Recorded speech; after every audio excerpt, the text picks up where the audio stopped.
दोस्तों, जो आज 4th स्टैंडर्ड EVS स्टेट के साथ आपके सामने हाजिर है। आज EVS 1 में हम एक नया टॉपिक शुरू करने जा रहे हैं। ये वीडियो मुंबई महानगर पालिका के बच्चों क्लास की तरफ से पेश किया जा रहा है। मैं अंसारी राशिद अख्तर। तो चलिए शुरू करते हैं हमारा EVS 1 का एक नया टॉपिक।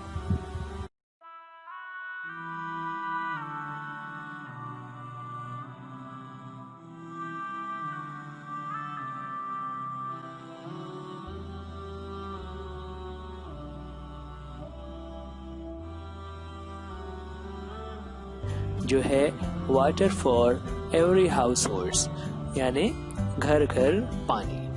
बच्चों, आप शहर में रहते हैं। हम अपने घरों में जो पानी इस्तेमाल करते हैं वो हमारे घरों तक आसानी से पहुंचता है। क्या आप बता सकते हैं कि हमें किन कामों के लिए पानी की जरूरत पेश आती है? कौन कौन से ऐसे काम हैं जिसके लिए हमें पानी की जरूरत पेश आती है? तो सबसे पहले हमें पीने के लिए पानी की जरूरत पेश आती है कि जब हमें प्यास लगे तो हमें पानी चाहिए। इसी तरह खाना बनाते वक्त, खाना पकाने के लिए, नहाने के लिए हमें पानी की जरूरत पड़ती है। इसी तरह बर्तन धोने हो या फिर कपड़े धोने हो, उस मौकों पर भी हमें पानी की जरूरत होती है। इसी तरह खेत में खेती करने के लिए भी पानी की जरूरत होती है ना। तो ये ऐसे कुछ अहम काम हैं जिनको करने के लिए पानी की जरूरत होती है। कौन कौन से हैं? पीने के लिए, खाना बनाने के लिए, नहाने के लिए, बर्तन धोने के लिए, कपड़े धोने के लिए और खेती के लिए। इसके अलावा भी दीगर कामों के लिए पानी की जरूरत होती है, लेकिन ये 6 बहुत ही अहम काम हैं। अब आगे बढ़ते हैं। पानी की इन जरूरतों को पूरा करने के लिए हमारे घरों में जो पानी आता है, क्या कभी आपने गौर किया ये पानी आता कहाँ से है? इन बर्तनों को देखिए। ये क्या है? ये एक पानी का मटका है जो मिट्टी से बना हुआ है। उसके बाद इस दूसरी तस्वीर को देखिए। ये भी एक पानी का बर्तन है। ये तांबे की धात का बना हुआ है। इसी तरह ये तीसरा बर्तन भी है जो पानी रखने के लिए इस्तेमाल करते हैं। ये स्टील का बना हुआ है। ये एक वाटर प्यूरिफायर है जो प्लास्टिक से बना हुआ होता है। इसी तरह ये एक स्टील से बना हुआ वाटर प्यूरिफायर है और ये स्टील के हंडे हैं। ये तमाम बर्तन हम पानी रखने के लिए इस्तेमाल करते हैं, है ना। ये एक पानी की बड़ी टंकी है। तो ये तमाम बर्तन किस लिए इस्तेमाल होते हैं? पानी का जखीरा करने के लिए, कि जब हम अपने घरों में पानी जमा करें तो हम इन बर्तनों का इस्तेमाल करते हैं। बच्चों, इन बर्तनों में जो हम पानी इस्तेमाल करते हैं, क्या आपने कभी सोचा कि ये पानी आखिर आता कहाँ से है? जब हम पीने के पानी की बात कर रहे हैं तो हमें पीने के पानी के लिए बहुत ज्यादा एहतियात करनी चाहिए ना। आजकल बारिश के दिन चल रहे हैं। बहुत सारे लोगों को पेट की तकलीफें शुरू हो जाती है। क्यों होता है? क्योंकि जो पीने के लिए हम पानी इस्तेमाल कर रहे होते हैं वो साफ नहीं होता। उसमें कंटामिनेशन यानी जरासीम होते हैं। इसलिए हमें पीने के पानी को बहुत ज्यादा संभाल कर इस्तेमाल करना चाहिए। यहाँ पर 2 तरीके बताए गए हैं कि हमें एक तो पानी ऐसे बर्तन में रखना चाहिए जहाँ पर नल लगे हुए हों कि उस पानी को कोई ना छुए ना। जैसे अगर सिर्फ सादा मटका रहेगा तो लोग ऊपर से हाथ डुबाकर पानी निकालेंगे, जिसकी वजह से हाथ की मैल पानी में चली जाएगी। लेकिन अगर उस बर्तन में नल लगा हुआ हो तो पानी बिल्कुल साफ रहेगा, उसे किसी तरह से मैला नहीं हो सकता। दूसरा एक तरीका है कि जब हम पानी का इस्तेमाल कर रहे हैं तो उसके लिए हम डोंगा इस्तेमाल कर सकते हैं ना। जिससे क्या होगा कि हमारे हाथों की मैल पानी में शामिल नहीं होगी। तो पानी पीते वक्त हमें बहुत ज्यादा एहतियात बरतनी चाहिए।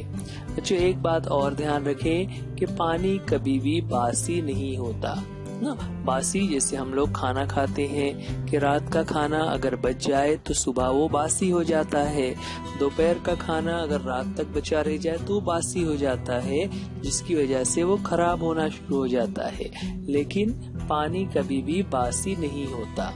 अगर पानी बासी हो भी जाए, यानी एक बर्तन में कई दिनों तक पानी जमा रहे, तो उसे हम बासी नहीं कहते, बल्कि उसे हम दूसरे कामों में इस्तेमाल कर सकते हैं, जैसे बर्तन धोने हो, कपड़े धोने हो, या फिर पौधों को पानी देना हो, या टॉयलेट के लिए जो पानी यूज किया जा रहा है हम वहाँ पर उसे इस्तेमाल कर सकते हैं। इसलिए जो पानी कई दिनों तक रखा हुआ हो उसे फेंकना नहीं चाहिए, बल्कि अलग अलग कामों के लिए उसे इस्तेमाल करना चाहिए।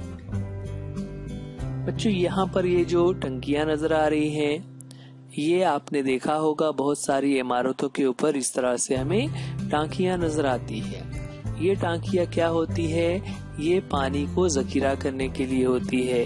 दरअसल एक ये निजाम है कि पानी को इस तरह ऊंचाई पर टंकियां बनाकर पानी को वहां रख दिया जाता है। वहां से ये पानी हमारे घर के मुख्तलिफ जगहों पर जहाँ जहाँ पानी इस्तेमाल हो रहा होता है, जैसे वॉशरूम है, टॉयलेट है, बाथरूम है, किचन है, इन जगहों पर इन पानी के पाइप्स को कनेक्ट कर दिया जाता है, जिससे ये पानी हमारे घरों के जरूरत की जगहों पर भी बराबर से पहुंचता है।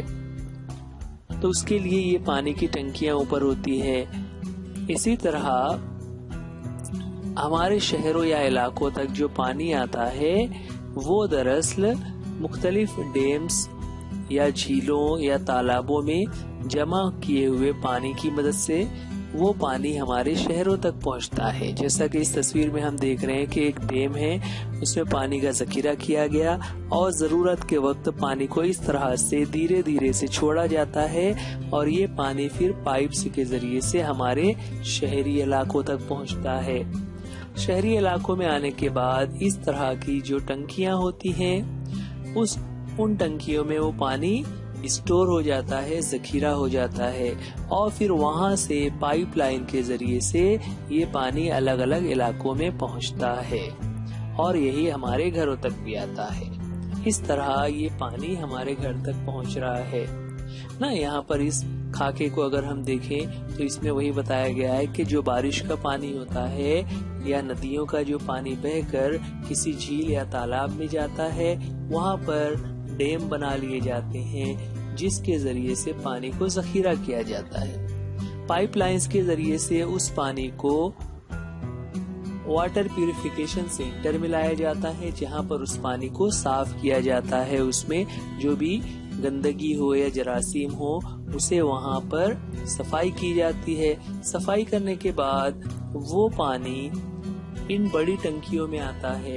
इन बड़ी टंकियों के आने के बाद वो मुख्तलिफ बस्तियों में, इसी तरह फैक्ट्रियों में जहाँ पर पानी की जरूरत हो वहाँ पर पाइपलाइन के जरिए से पहुँचता है। तो ये पूरा एक निजाम है जो हमारे घरों तक पानी को पहुंचाने के लिए इस्तेमाल किया जाता है।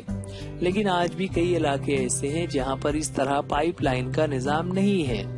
वहां पर वाटर टैंकर्स के जरिए पानी पहुंचाया जाता है या फिर वहां के लोग कुएं का इस्तेमाल करते हैं, कुएं से वो पानी निकाल कर इस्तेमाल करते हैं या फिर वो बोरवेल का इस्तेमाल करते हैं।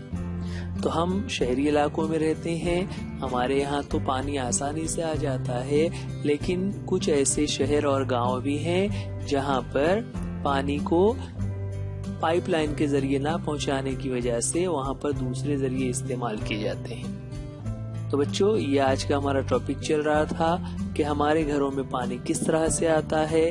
तो आपने देखा मुख्तलिफ तरीके से पानी हमारे घरों तक पहुँचता।